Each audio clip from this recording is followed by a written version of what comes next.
Hello, I'm Bill Leipold, and welcome to this edition of Breakfast at the Barracks. Joining me today is Don McCabe, Professor of Management and Global Business at the Rutgers Business School in Newark and New Brunswick. Welcome, Don. Thanks, Bill. Appreciate it. No problem. You're an internationally recognized scholar on academic dishonesty and cheating. Can you give us a picture of kind of where that stands with today's students and today's perspective on college students with cheating?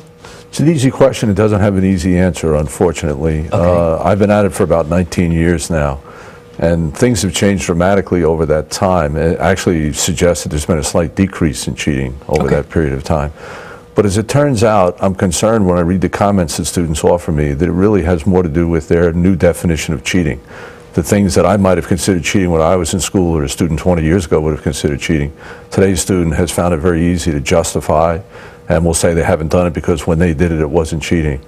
But having said all of that, when I started about 20 years ago, I had about 2 out of 3 students that would acknowledge they had engaged in at least one activity that they were willing to agree was cheating. Okay. Today that's down to somewhat over half. All right. You talk about their new definition of cheating. Can you give us a little perspective of what their new definition of cheating might be? Sure. One example that stands out in my mind is unpermitted collaboration on, assignments you're given in a class, where a professor will say, I want you to do these individually. Students feel free to make the decision themselves whether this is something they have the time to work on alone or whether they want to work on it with others. And so they'll work on it with others, and because of the particular circumstance, they didn't have enough time, it was a stupid assignment, had minimal learning value, whatever their justification might be, they feel quite free to work on it with others, and despite the instructions they've received from the faculty member. Oh, that's interesting. Part of the conversation I've also heard about the new definition of cheating is the conversation potentially of technology. Has technology really influenced cheating in different ways that we haven't heard about before? It's drawn in a few new cheaters just because it's so simple and it's so easy, and students today want to free up time. I think a lot of students look at lower level cheating offenses as kind of a time management tool, and they justify it on that basis, so they have enough time to do their texting, to socialize with their friends, to go to events on campus, etc., and as well as getting all the work done. So, this cut and paste plagiarism from the internet, for example, that was going on from time immemorial, but now it's much easier to do, and it's attracted more students in. There's a lot of publications about a lot of activity, a lot of PR, so students are aware of it and more are engaging in it. Oh, wow. Okay. When we talk about teaching, we often talk about probably ethical decision-making. So how do we have a conversation with students around ethical decision-making and teaching and how it might influence kind of what they do in the future? That's a really tough one because many students arrive on campus with their ethical centers pretty well formed before they arrive here. By their parents, by their elementary education, in particular by their high school education. And unfortunately, much of that formation occurs through what they see their peers doing and through conversations had with their peers rather than what their teachers, their parents might be saying. In addition, you have some parents that really don't worry about the issue that much. It's much more important that they get to go to an Ivy League school or something like that. So they almost encourage their students to, or their children to take shortcuts as students so that they get better grades, so that they have that opportunity. Rutgers is becoming competitive enough. I think it's even starting to happen with students that want to come to Rutgers. With that in mind, it becomes very difficult for a faculty member to take over and say, well, your parents were wrong and this is the right answer. And in addition, many faculty don't necessarily have a consistent definition of what ethics is or what appropriate ethics are for students today. So with all of that, it gets very confusing for students. So students, once again, often turn to their peer group to find out what the right norms are that they should be following in a school. And unfortunately, if there's a large number, or even a moderate number of students in that peer group that are cheating, students quickly conclude, well, I've got to do the same or I'm going to be left behind in this great GPA race. It's going to determine what graduate schools I get to, what job interviews I have when I get out, so that they'll quickly join in. It's one of the reasons that most of the work that I've done, I've talked about kind of community-wide approaches to addressing the issue rather than focusing on the individuals. When I started out, I was very much, I wouldn't say in favor of, but I thought the right answer was, stiffer punishments, greater vigilance, etc. But that just captures individual students. It can, reduce the probability that students will cheat on a global basis. But really, getting one student and punishing them doesn't do us much good in terms of changing the community ethic. So honor codes in particular, which I had the good fortune, in my opinion, to experience as an undergraduate, are one methodology that I've picked up on and studied and pushed forward, and encouraging many schools not necessarily to adopt formal honor codes, but adopt key elements of an honor code type approach, which is based really on promoting academic integrity among students rather than trying to ferret out those that are cheating and punish them. Okay. Which ties into some of the articles that you've written over the past decade. Over the articles you've written in the past decade, there seems to be a concern on your side about not holding folks accountable in their careers around ethical decision making or lack of accountability when issues happen. And you say when students or the community starts to look at that, it gives them permission to potentially engage in some areas. Right, it definitely does. And I've done one study that may be of interest on the question you're raising, working with Linda Trevino, who's out of Penn State and also happens to be a Douglas alum, and remembers very fondly her days here when they had an honor code at Douglas. And so she's very on board with my approach. And we did a study, it's probably 10, could even be a few more years ago than that now, where based on the original honor code study I had done, we identified 2 schools, one that had an honor code and one that did not, that were alike in almost every other way. Similar size, similar mix of majors, similar geographic location, residential and character, etc. And with the cooperation of those 2 schools, we surveyed their group of alumni, a group of alumni, who were out in the business world. And we selected a core group that was out 5 years, 15 years, and then 25 years, although in the 25-year group, unfortunately, we had to go 25 to 30 years to get enough people off their alumni rolls. And we surveyed them about their ethical practices in business, ethical codes of conduct in business, etc. And we found out that those who had been to the honor code school and were out 25 years, you definitely could see the influence of the honor code. It was a very fond memory for many of them and still influenced how they behaved. They mentioned the honor code, although we never raised it in our survey. We purposely did not. We didn't want them thinking that the honor code was the right answer. We didn't want to tell them what the right answer was, in a sense. But they raised it themselves. We also saw a positive difference between the 5 and 15-year out group, but they didn't mention the honor code. So I don't know if that's a precursor of what's to come, if the honor code has, I know at the school we chose that did have the honor code wasn't quite as strong today as it had been previously, and we purposely selected that school, again, to try and make the 2 as alike as possible. But there's no question in my mind that most people who do work in this area believe there's a relationship between the 2, you know, honor code now, better ethical behavior later. But there's not a lot of proof of that, and that's the one survey I keep on saying I got to go back and do again. Well, let's look at the honor code thing. Most of the schools I understand that have honor codes really build that into their new student orientation, build it into the recruitment perspective. It pretty much is the fabric of the institution in terms of accountability and holding each other accountable, as opposed to having a judicial code, which isn't part of that fabric, so to speak. So does that have an influence from the very beginning in terms of how the community understands it? Yeah, there are some schools, and I'll mention only one, which is Washington and Lee University down in Virginia, where they are so invested in their honor code, they cover it not exclusively, but extensively in their admissions literature. And they say to students, you know, we have this honor code, and if you don't feel you can live up to it, this isn't the place for you. And the reason they say that is the only sanction permissible under their system is dismissal from the school. So if you're caught cheating, no matter how minor an offense, if you're found responsible for cheating, you're dismissed from the school, or you're given the opportunity to withdraw, and then if you don't do that, you're eventually dismissed. If after appeal, you know, you're so students in that area will self-select to apply to that institution, knowing the fact that that's the community ethical standard. Most will. There's a few that will go there regardless, you know, figuring they can beat the system just because Washington Lee has a good enough academic reputation. They want that. And, you know, it happens Stanford has an honor code, for example, and I'm sure every student that goes to Stanford doesn't go there because it has an honor code. They go there because of its academic reputation. But the community standards are such as everybody's holding other accountable, and it's part of the classroom integrity issues, and so it really does become the fabric of the institution in some ways. It does. Obviously not for every single student that's there, but for the majority. And the difference it seems to make is, I would argue, if you're in a classroom at a school that has an effective honor code, and you look around, you might see a student or 2 cheating, and you're going to say to yourself, I can stand that, that's not going to affect my GPA that much. If you're at a school that doesn't have an honor code, and it's kind of typical based on the research that we've done, you're going to look around, you might see a half a dozen or more students cheating in that classroom, and all of a sudden you're going to say, hey, wait a minute, I'm going to be left behind as a result of this cheating. It's not fair, so it's okay if I cheat too. I have no choice. I don't like it, but I have no choice. One of the other questions, one of the other things you had brought up in your study was folks who were out 25 years in the corporate world in terms of their ethical decision making had pretty much honored their code, remembered that honor code, but were also, did it also lead to them making better ethical decisions when they were in the corporate world, and that's kind of the motto or the mantra that they had gone by at that particular point too? They certainly would say that it was. Right. Whether it was or not, we don't have the data to prove that, but certainly they seem to feel that the honor code had a very significant influence on some decisions they made to do things, and in some cases not to do certain things.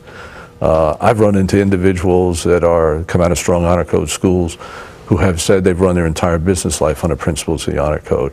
Okay. And felt I know they've been very successful knowing what positions they hold. Right. And they've been very ethical in the process and made some tough decisions along the way that have eventually paid positive dividends, even though they were negative at the time, in terms of giving up an opportunity that they might have had. Okay. We talked a little bit about people who were out 25 to 30 years. How about the folks who were out, 5 years? Did they talk a little bit about how that effect had on them, or how were they doing? They did not, and that concerns me. And I don't know whether at the institution that we chose, whose honor code we chose to use in this survey, it had diminished in its power on campus. Okay. So I'd like to go back and do it again at a school that had a much stronger honor code today, or 5 years ago, let's say, and see what would happen. It may be the fact that, as you're getting older and reviewing your career and looking back at some of the things that influenced you, right. Maybe that's why they were more aware of it. Maybe it was more powerful. It's important that we find out, and that's one of the surveys we intend to redo. Oh, that sounds like you're interested in doing that follow-up. I'd be interested to talk to you again when you get done with that research, because it's interesting to me whether it's a generational effect, right. Whether or not the school's code had a different effect, or whether it had changed, or kind of whether the community standards had changed within that institution. Yeah. I think certainly the people who are in the older generation feel it might be a generational effect at today's student. Some of the generational stuff in terms of technology pushing ahead. The ability, especially if the millennials are running around. I wasn't sure kind of if that had effect, but it's interesting research, and I really appreciate your time today. We're getting ready to wrap up. We're running out of time. Like I said, but we'd love to have you back to talk more about this. I'm interested in some of the generational stuff and kind of how it affects that, and I appreciate your time today, and we'll return in a few minutes. Thank you very much. Thank you. No problem.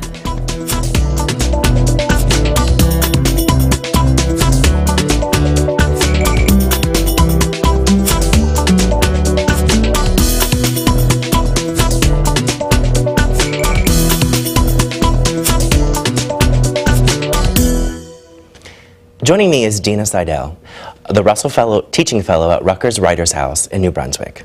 Dina, thanks for joining us today. It's a pleasure to be here, Bill. I'm excited that you're here because I understand you have an interesting approach when working with students, infusing storytelling and different mediums. Can you talk a little bit about that with us? Sure. I think we're doing something that's really quite unique at Writers House. I'm not sure that that this is happening anywhere else in the country. Okay. In that I've been given the privilege of teaching filmmaking as a form of creative writing. Oh, that's in great. Writers House. Okay. Yeah.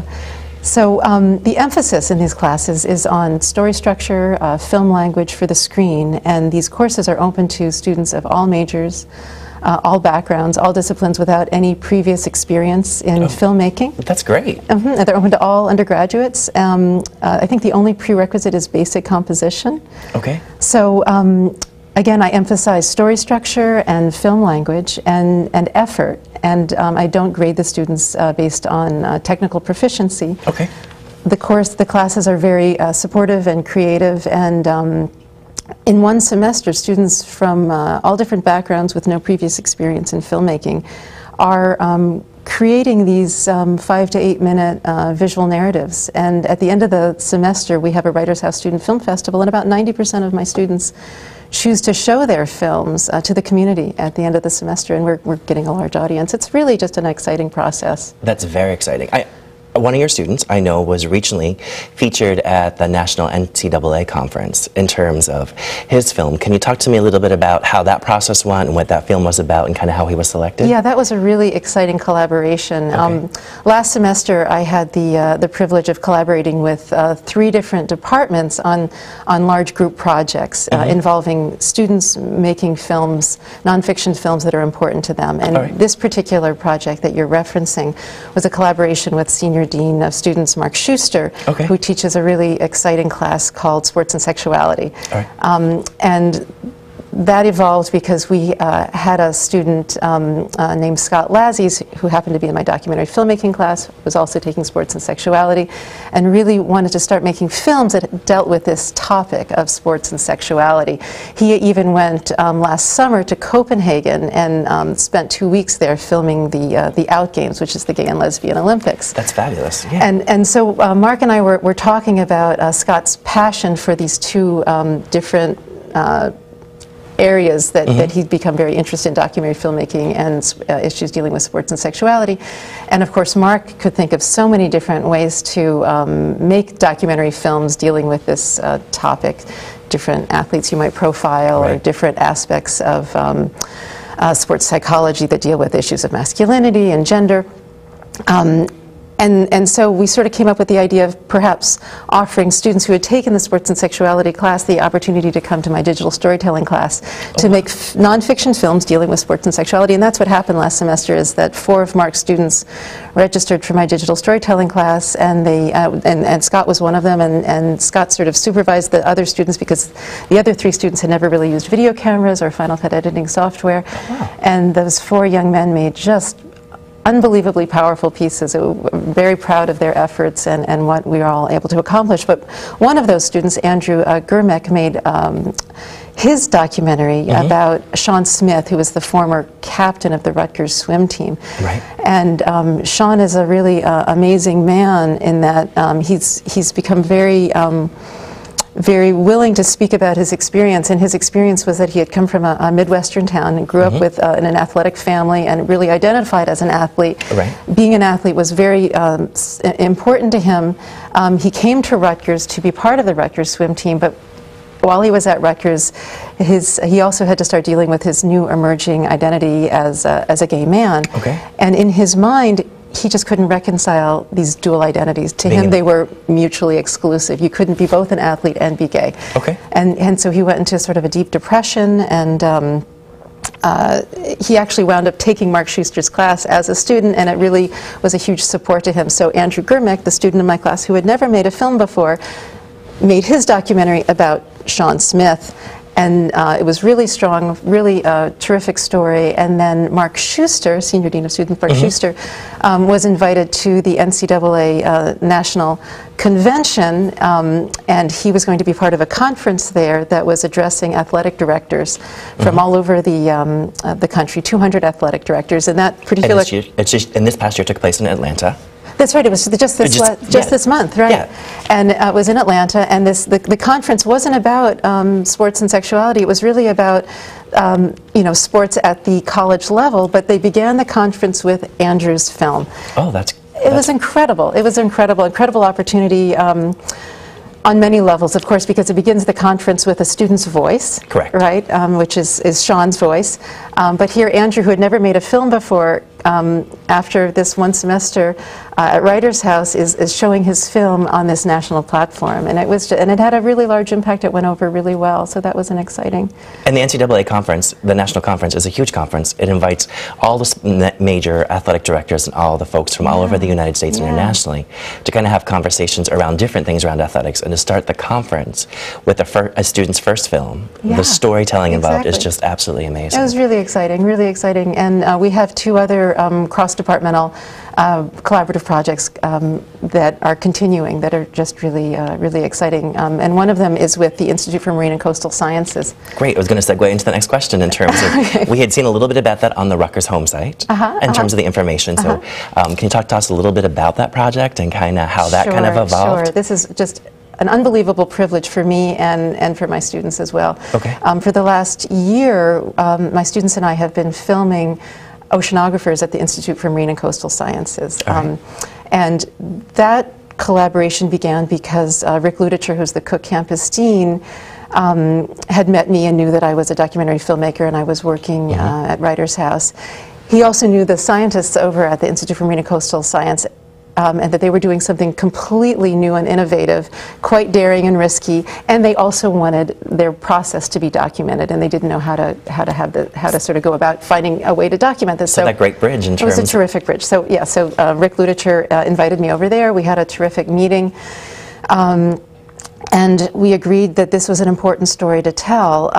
And as a filmmaker, what you look for in a story, of course, are strong characters, right? Yep. Because it's documentary filmmaking is storytelling. Yep. Documentaries are authored constructs.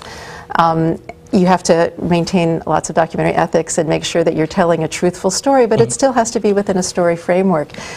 So here were these scientists, world-renowned oceanographers, who were trying to do something very important, but also very risky, in that they were designing and building a robot, an 8-foot robot that they were hoping would navigate autonomously across the Atlantic Ocean.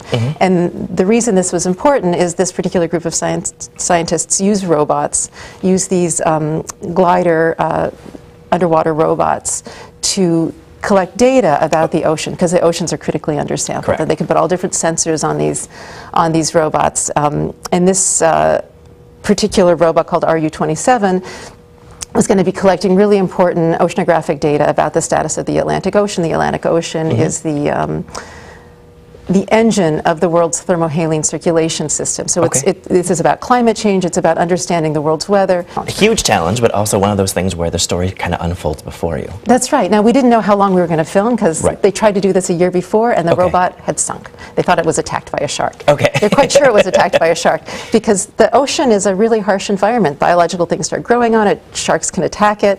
There's currents, there's ocean storms, hurricanes. So you had scientists who had an important mission to better understand the ocean in the midst of climate change. The engineering challenge was enormous. They were going to face lots and lots of obstacles. It was critical that they do this now. Great story elements, just wonderful, and an important story. So my students and I began filming last February. It's been almost a year now, and we've collected more than 300 hours of footage.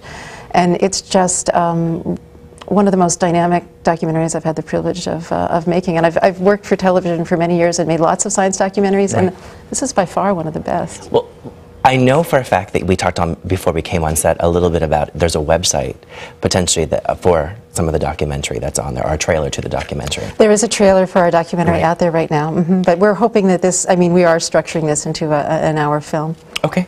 And do we know, can you give us the website so if folks are interested, they can go to the trailer? Oh, sure. If you're interested to see the trailer for Atlantic Crossing, it's at the Writers House website, which is wh.rutgers.edu. Okay. There's also a little video that my students made about their participation in this project called The Making of Atlantic Crossing. Yeah. So why don't you tell me a little bit, besides some of the things that you've done, a lot of cross-collaboration. I think the thing in terms of listening, the thing I'm probably most excited about is, it sounds to me as your students aren't just learning about documentary or storytelling, they're also learning a lot about science. They're learning a lot about a whole bunch of different things. So it's a real interdisciplinary course in terms of different kind of features. I also know you teach a master's course. I do teach a 400-level independent study. And so I teach 2 introductory classes, one called Digital Storytelling and one called Documentary Filmmaking for Writers. And I can explain the difference between the two. Digital Storytelling really focuses on writing for the screen. And so the assignment is that students need to begin with something that's written, something that's on paper. But it's creative nonfiction, but they have a really broad platform in which they could create this nonfiction composition. But we do start with words, and then they have to learn how to add images and sounds to these words for the screen. And of course, as you would imagine, the process evolves over time in that they realize that the writing for the screen is very specific. And so the descriptive language you would use when you're writing on paper kind of changes because a lot of that descriptive language is now visual, or sound is providing part of your narrative structure. As well as the emotion that goes along with it. Absolutely. Because it all is informative in terms of that story. Absolutely. Whether if it's spoken narration, there's a lot of emotion and inflection in the voice, right? So the digital storytelling class is about writing for the screen. It is creative nonfiction. There does have to be some sort of research element in each piece, and that the audience has to, at the end, feel like they've learned something, even if it's first-person narration. There needs to be sort of a macro level of information.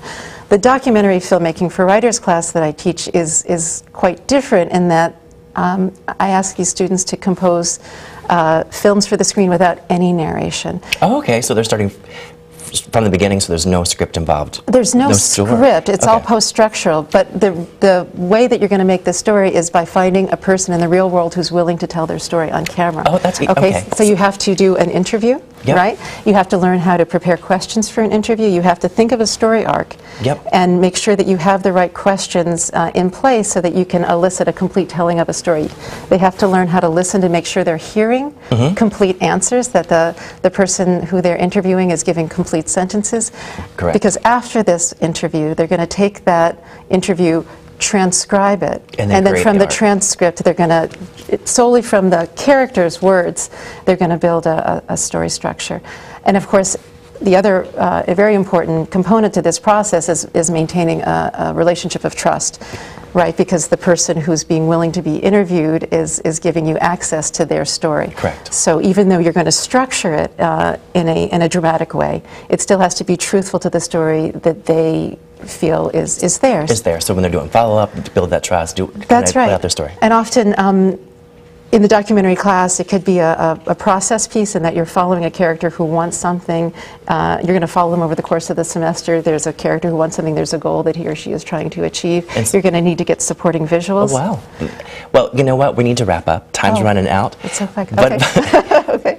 I'm totally immersed in the conversation. I've had a great time talking with you. I think you're working on some great stuff. Oh, I am. Yeah, and I really, I think students are going to benefit a great deal, and not to mention the fact that, you've already done some great things while you've been here, so I really appreciate it. It's a privilege to work here, and the Rutgers students are just fabulous. Well, good. Well, thanks for joining us today. My pleasure. That's all the time we have for this edition of Breakfast at the Barracks. For more information about any of the subjects we discussed here today, please visit our website, rutgers.tv. For all of us at the Rutgers Division of Continuing Studies, I'm Bill Leipold, and thank you for watching.